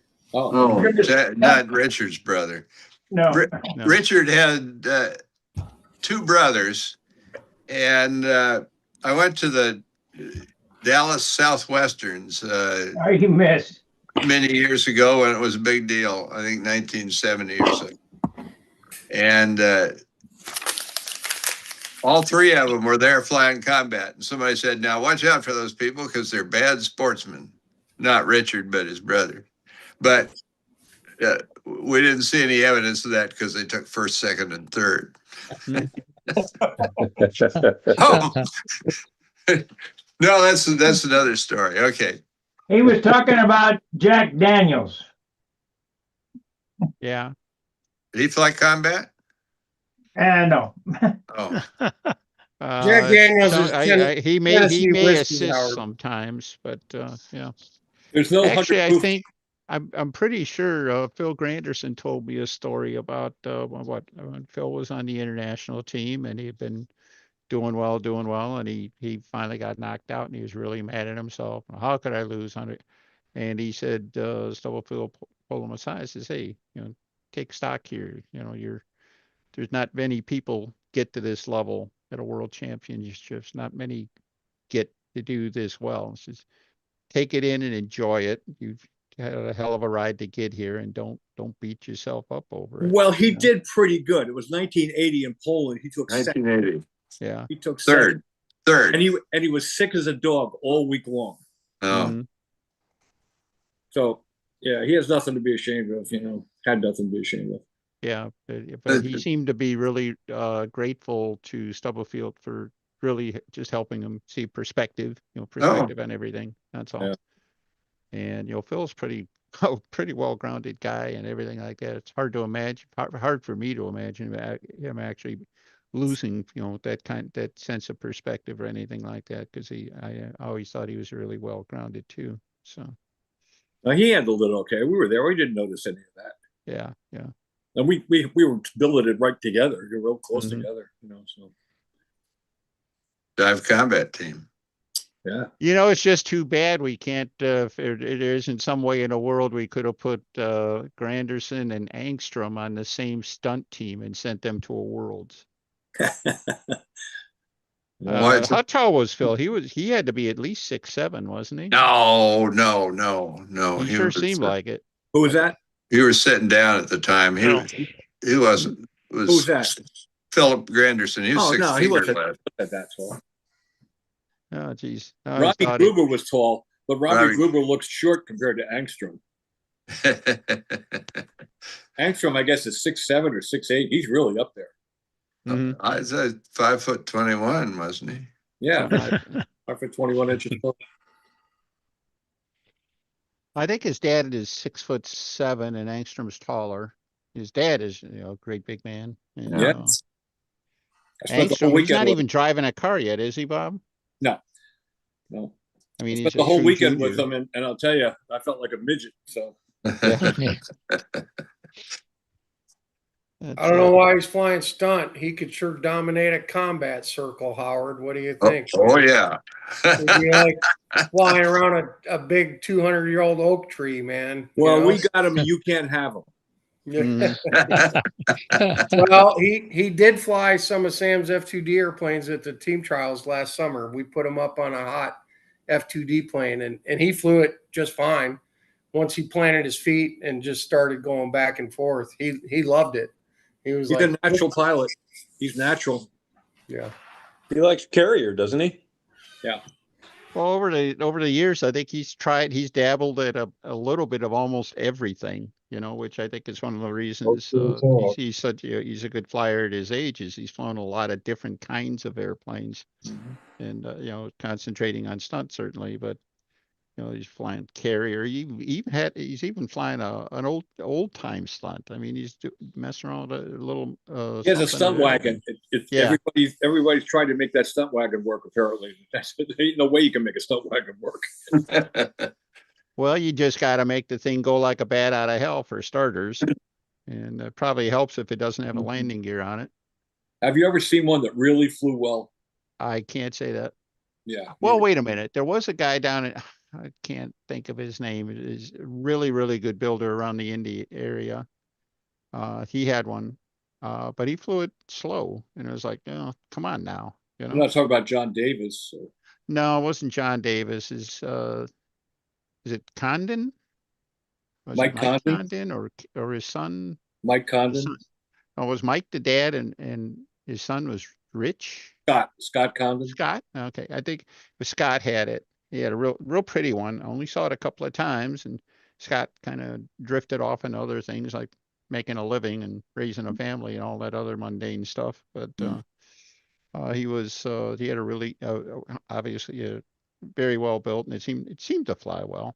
But yeah, there's very few of them that I've ever seen that flew that great. Yeah, but the thing, it's got such a thin wing, such goofy moments and stuff. I think that the Bolt airplanes will all fly, but wings high, the tail's low, and it's a weird setup, and it's and also the thing was just made to go fast and make a lot of noise. It was not it wasn't designed as a stunt plane. It was a plane that would stunt. All right, that's different. I think somebody's got $1 million reward out there for anyone who can land one, do a 40-point landing with one.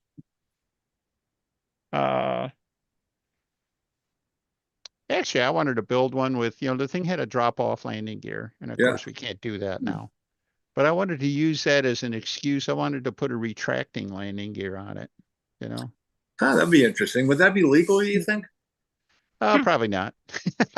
Well, it retracts were legal in the old time era and everything like that, but I don't know. Well, let's put it from the other perspective. If the original was designed to drop the landing gear off, is it legal with the landing gear? Yes, it is, because a couple of things. You're allowed to take an airplane that didn't have a landing gear and put one in a reasonable location. That means you can't set it up. Yeah, that's in the perfect or rules. anything like that. And also because it had a landing gear shown on the plans, ergo one that drops off, but it also shows a pretty good position for it. There So was an you have airplane to do called that. airplane called the Hots was the same way. Hotter than hell, or Hotter- hotter than that. Hotter than that. Hotter than that. Yeah. Yeah. And I think Jim Lee had one of those, or somebody had one of those at VSC. I'm sure Jim Lee had one. He's got a lot of strange everything. stuff. Mhm. Yeah, sorry, he didn't make it to VSC. He's got No, he he got a didn't. really cool airplane. So That was I Lila could just doing. say what it was, but maybe I'll just let him tell everybody what it was when he next. Anybody know how next time he Lila's shows up. doing? How she's Hmm? doing? How is Lila doing? Well, she was the reason he couldn't come to VSC. Yeah, I know. But She's just at a point where she's just not Yeah. up to traveling anymore or anything like that. So that doesn't sound too good. well, gee whiz, Ken, we can't get you to shut up. I'm just so used to listening. I'll tell Chime you in. what, Ken, I enjoyed the hell out of your story about flying with Larry Scarinzi and Barry Simons at the Dallas Nats.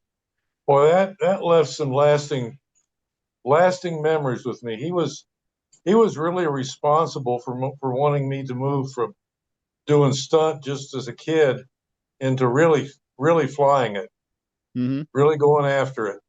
And Freddie Anderson and her husband, what was his name? I don't, for some reason I don't remember him. He took second in senior. Oh, Barry won that year, I thought. Barry won, but the guy took second. They Oh, yeah, okay. Yeah, and his wife's name, yeah. I remember his wife's name was Frederica. They called her Freddie. Mm-hmm. She even There was posed in the another- Blue there was Angel another article, I Dallas think. guy that was in In the there. actual article, she was posing with I the tell Blue you Angel. what, I got the Blue Angel article here. Stand by for news. I'll be back in a minute. Speaking of, Patrick Scarinzi passed away on Friday or Thursday, and he had the Blue Angel. So Bernadette, Larry's oldest daughter, came back, and Kenny Wills, who's very good friends with them, is going to see if he can get her to agree to let us nominate that to the AMA Hall of Fame and get that in there. That would be great. The museum. Can you imagine as a relatively impressionable teenager, who the biggest thing you'd ever flown, aside from the plane that I showed up with there, was something about the size of a Nobler, and to walk up and right there on the same circle with you is this Blue Angel with an engine in it that looks like it came off of skateboards? I mean, They didn't have skateboards then. oh well, I'm relating to how it would look now. I mean, that plane was huge compared to everything else on the lineup. And it was only 610 square inches. Yeah, but Ken's right. The thing has a stage presence to it, a very, very big fuselage and everything like that. He flew it on long lines and could get away with that because the fuselage would be big enough to show off there. And It was so it had a impressive. small wing, not so much it, Yeah. like And say, that airplane only had 17 total flights on it when it was retired. mhm. And the funny thing is, I think I saw most of them. He I probably don't know how did. much he flew it after the Nats. He did not fly it after that. When the head gasket blew, when he was lean and he had to get it to shut off, so he did the exact wrong thing. You should just fly level to burn fuel. But he went to the top of the circle, made it overheat and seize, landed just before the 8-minute time limit, took third with 3 identical scores from the judges, 3 383s. Wow. Mm-hmm. Denny, where is that article? Where can that be found? Flying models. Yeah, it's in Flying Models. I got the Thomas Wilkes CD that has all the articles cut out of it here. I think what's on the cover is Jerry Worth with a pea shooter. Is that right? P-20. I don't know about the cover, but that sounds about the right era. Yeah. So how do you get that CD? Is that available? It was, To it was purchase? listed on the, among the vendor, Stunt Hangar vendors. Oh, okay. I'll I look see there. one problem at a time here. Sorry. I'm still looking, I'm speed reading the article here, so.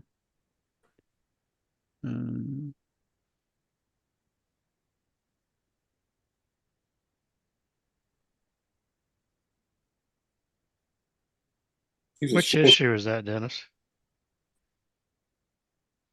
I don't know which month. It's the way they are, he cuts up the page and stuff, and I can see it's from Flying Models, but it doesn't have the issue here. Not even the year. here, but take me a minute to find it. Yeah. All right. Getting closer. Let me go see if I can find the article. How about Chet Anderson? Chuck Anderson and Freddie was Mike.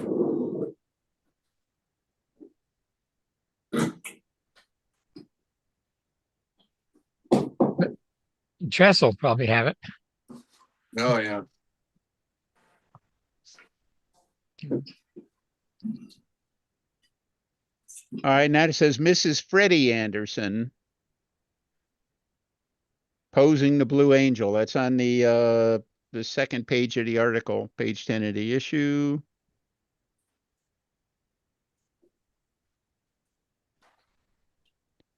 I don't know if you ever had a chance. This is one of the most fun articles to read too. A lot of cool stuff in it. But Do anyway. you know what vendor on Stunt Hangar has that CD? Yeah, Steve it Wilk. was, Who? Steve Wilk, isn't it? yeah, right. Wilkes. Steve Wilk. I don't see Steve Wilk. All right, hang on. I'm on that. I'm looking at that. I'll see if I can find it. Steve Wilk, Eliminator Props? That That's sounds it. right. That's it, huh? Okay. All right, let's dig into that. Props.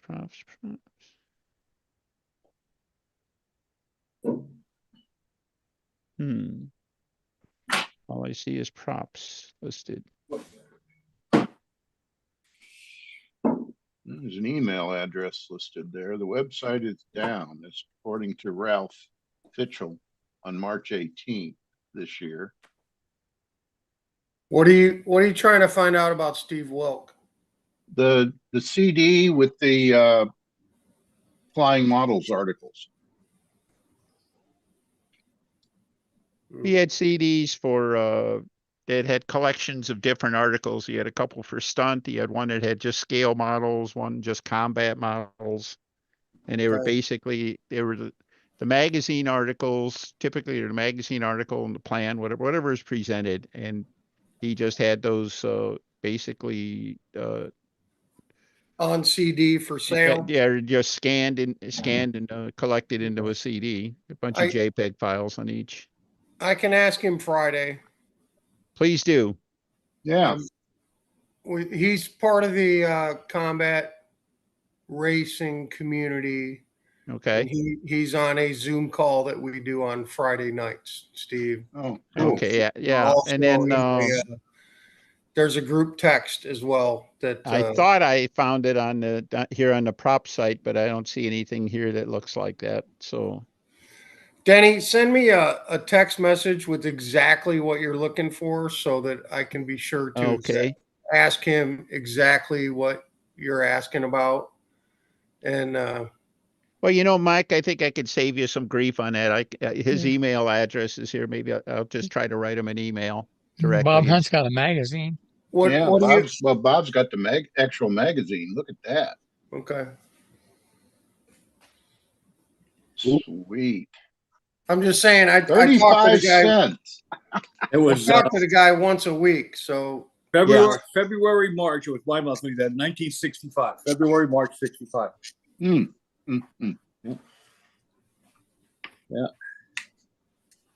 All yellowed. Get to the lead page here of the article.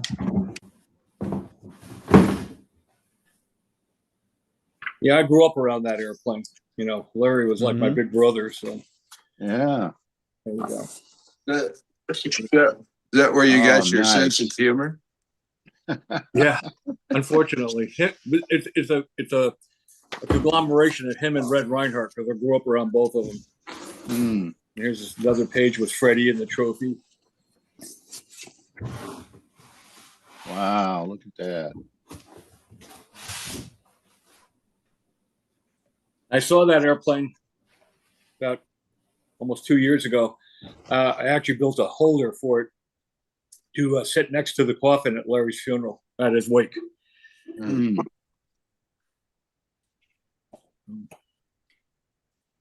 I think I can get more than 35 cents for this. What do you think? I think you could, yeah. I'll give you $1. I bet you don't want to, though. It's not going anywhere. Here's another. I found another interesting article that goes back to a little later than that, but still. Remember what was in that one, Denny? Mm. Hold it up there again. I'm gonna put my name over the airplane so you can't say. What was in that one? Hang on a second. I'm still lost in space here. So.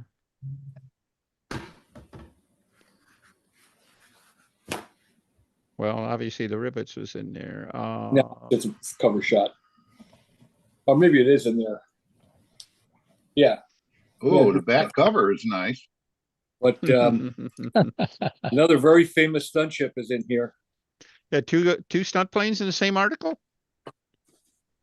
I'll be damned. All right. About that. The Novi 3.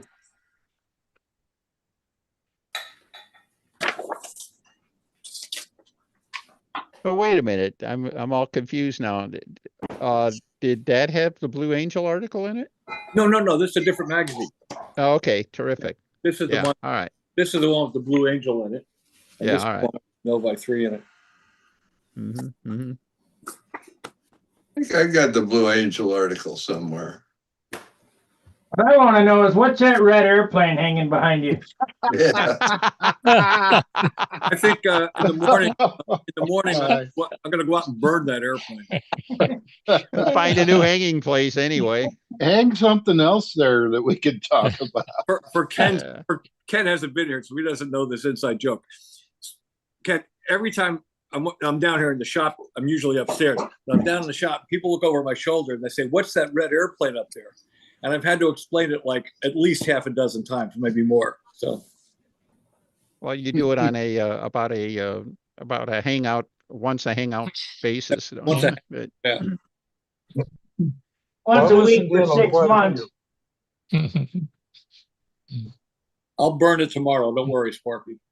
He doesn't have anything that's small that'll hang in that spot. That's the problem. That's true. Well, I tell you what, I'm starting to run out of space down here. Mm. I know that problem well. Yeah, you can start giving away stuff. You know, I got all those up there.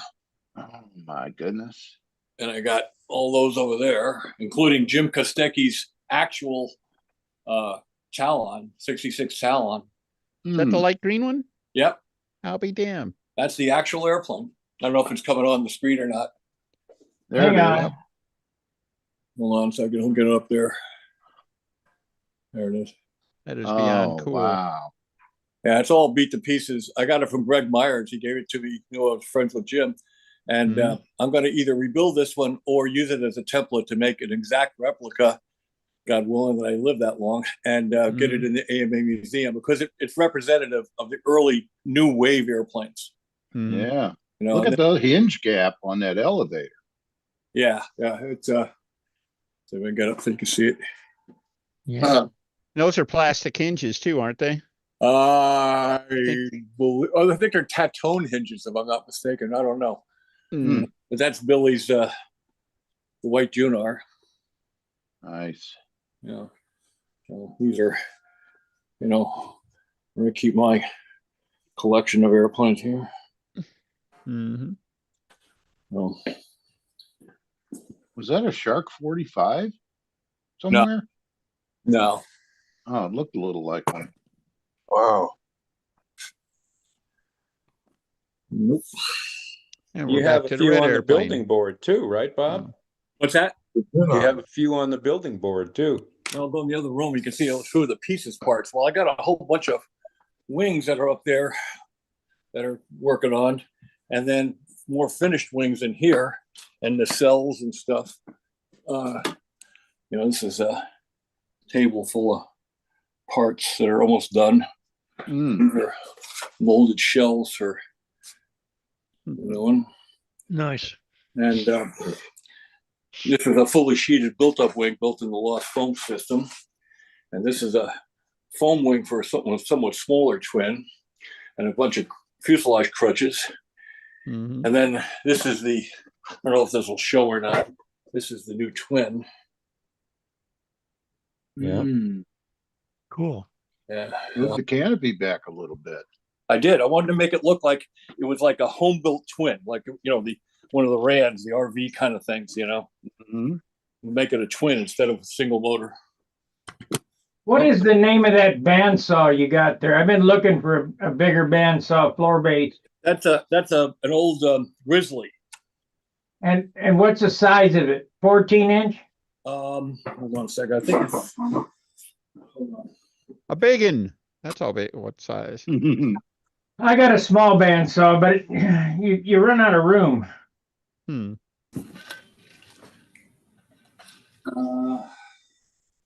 on a second. I didn't get the right scale. It's not long enough.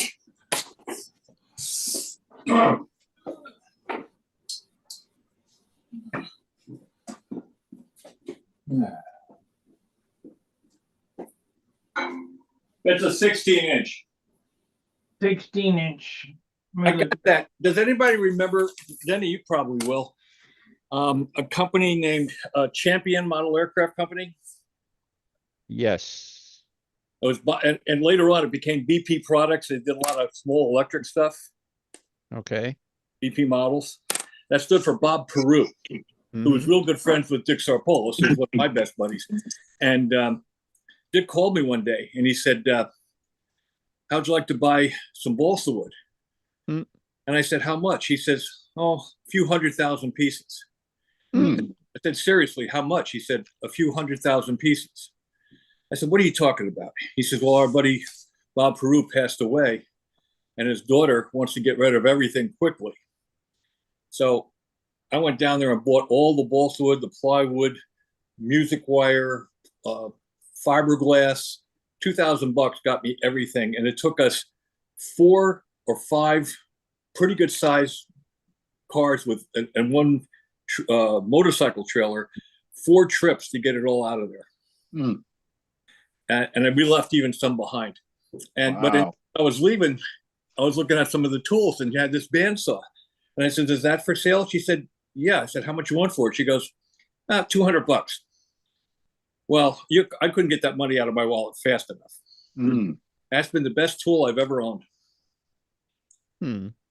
Best power tool. Very solid. I'll show it to you. They don't even make a 16 on Amazon. They got 14. It's the biggest they got. Yeah, Jet. Wow. And it's $1,500. $200 and the thing is like bulletproof. And then this weekend we were using another tool that I have here that Joe Daly came down to help with the trimming of Angstrom's airplane. But he brought down some foam that he's using, some like Roja cell type foam, but it was too thick, and we sanded it down in my jet drum sander. You can still even see this is the color of the foam. Oh, it's good to be large. What's that? Sure.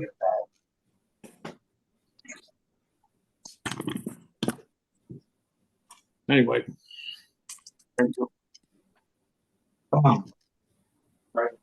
That's okay. You guys already covered VSC earlier? A little bit. Tell us more, Mark. What else you want to know? Who was the keeper of the flame? John Callentine Okay. Good. and Rick Green was the Gildini Sportsmanship Award. No. Oh, Rick's good nominated- people. I'm I glad to hear that. nominated a different guy for the keeper of the flame. I nominated some, I don't know, some obscure guy named Mark Gerber. Hmm. Well, I'll try again next year, I guess. I will. Okay. But either way, No. good choices both, you know? No, John's made a lot to the hobby. He means a lot certainly to that event and that club and everything like that. He's one of those quiet guys. You know, the quiet people don't get noticed, and he's one of the quiet guys who just basically he's like the bricks and mortar of the place and everything like that. And I'm kind of like that Mark Gerber guy. He's quiet too. Yeah. I don't know. He gets pretty noisy about Bearcats, but Yeah. $1,300 on that sander. Yeah. And it works great. I mean, it really does. We broke a belt though. We tried to take too much with 5mm stuff, and we tried to take it down to 0.62, and we fed it through. And all of a sudden, we heard this horrendous noise, and the belt broke or released at one end. So we had to put a heavier belt in. And I didn't have any of the finer belts, so I got to order some. But what size is it? Huh? What size is it? It's a 1632. Which means you can do 16 on one pass, turn it around, do 16 the other pass, so you can do a 32-inch wide piece of wood. So it's a 32. So they don't even have one of those that big. They got a 22. Who made it? It's a Jet. Jet. Jett. Yeah. Jet 16 is $2,078. Yeah, it wasn't cheap. But when I got all that balsa wood that I bought from Larry Sribnick, who had SR batteries, he was making kits, and I bought well over 3,000 pieces of sheeting from him, and it was all in millimeters, so 3mm and 4mm from Canada, from a guy named Trillium who was selling balsa back then. This is back from the 90s, and he had it sitting in his tea hangar. He had a full-size airplane. I went out to see the airplane, and I saw all these boxes. I said, "What's all that?" He said, "That's all wood I was going to do those kits with." And I decided not to do it. So I went home and thought about it, and I called him. I said, "Would you like to sell that?" He goes, "Yeah." Just like that. So I made him an offer, and Bill DeMauro went out there and picked it all up for me in his SUV, loaded it to the gills. When I got back here, it was unusable because it was too thick. It was light wood, but it was too thick. So I bought this sander, and I've sanded well over 3,000 pieces of wood in there already. And first thing I did was I ran a platen. I got a platen that's about 3/4 of an inch thick and 4 inches wide. And I ran that, I oriented it, I made a witness mark on it, so I could always feed it through the same direction. And I fed it through because if there's any run out in the drum from one side to the other, it would then be in the platen. And when you put a piece of wood on top of the platen, it would then make it equal thickness side to side. And I can hold nominally 3,000 side to side and end to end on a piece of 3x36. I haven't tried it yet, but I got a planer. I'm wondering if my planer would narrow down wood. It might. Yeah. I got a top of the line planer. I can't remember which one it is, but it's a DeWalt something or other. Good planer. Yeah. But I got one of these. elbow grease. No. It's really handy. I use it all the time. Some model machines. It's got about a 8-inch wide. Is that the guy from Florida? Yeah. Yeah. It passed away. Yes, he did. I think they're keeping the company running, at least last I heard. That's what Joe Daly has, but he needed something wider to do this foam. Yeah. But like you said, I can do things to 1,000th of an inch thickness. Yeah. That's all you need it. I mean, you only need it, 4 inches wide. You don't need it 20 inches wide. I haven't come into much that I need wider. The only problem with this thing is if you have a long piece, it starts to bend. And then that changes the pressure on the sander and you get, some thinner Well, put a platen under the wood, like a hardwood platen, and run that through. That's a good idea. I haven't thought about that. I've been trying to figure out how to put an extension under the back of this thing. Yeah. And that'll hold it good. But anyway, I think I paid about $400 for it, but I use it all the time. I went and bought some roller stands so that when the platen came out, it went right onto the roller stand so it wouldn't droop at the end. Harbor Freight, Yeah, actually, they were for Harbor Freight. that's what I got for my planer. Cheap, $20 a piece. Yeah, and they work fine. Yeah. I got to run to Harbor Freight and buy at Howard's insistence or Howard's suggestion, a vacuum machine. So vacuum pump. I got one Harbor Freight and one High Zoot vacuum pump. There's no difference between the two, so buy the cheapest one you can. Yeah. The biggest help to me is a vacuum chamber. I bought a vacuum chamber so I could boil down, suck the air out of a pot of epoxy. And I'm building a vacuum accumulator. I haven't got it to the wood yet, but There's a question for Howard. If you put an airplane in a big vacuum chamber, would it suck the oil out of it?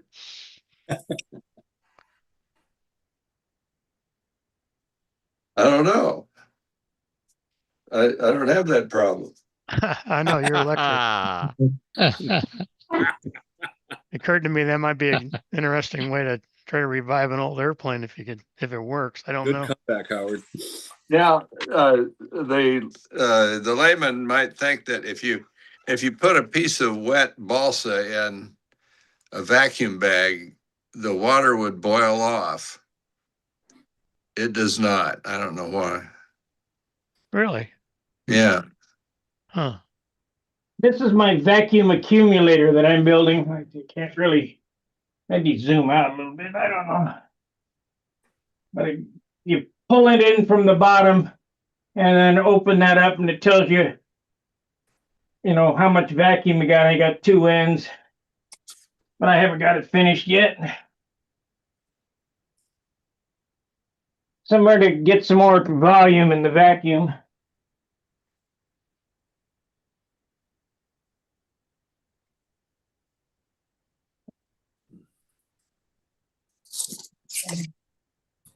Take that out to the garage. Too much shit in here.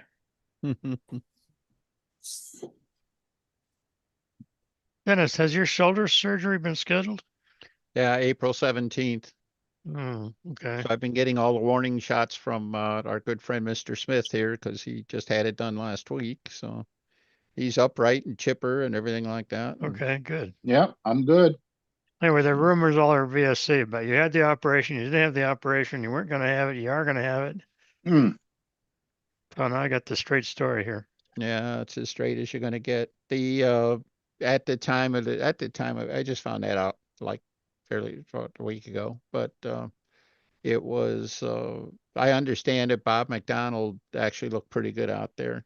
Yeah, it was nice to see Bob show up. Yeah, his surgery and all his all that hellacious he drove recovery out here all had. by himself. Yeah.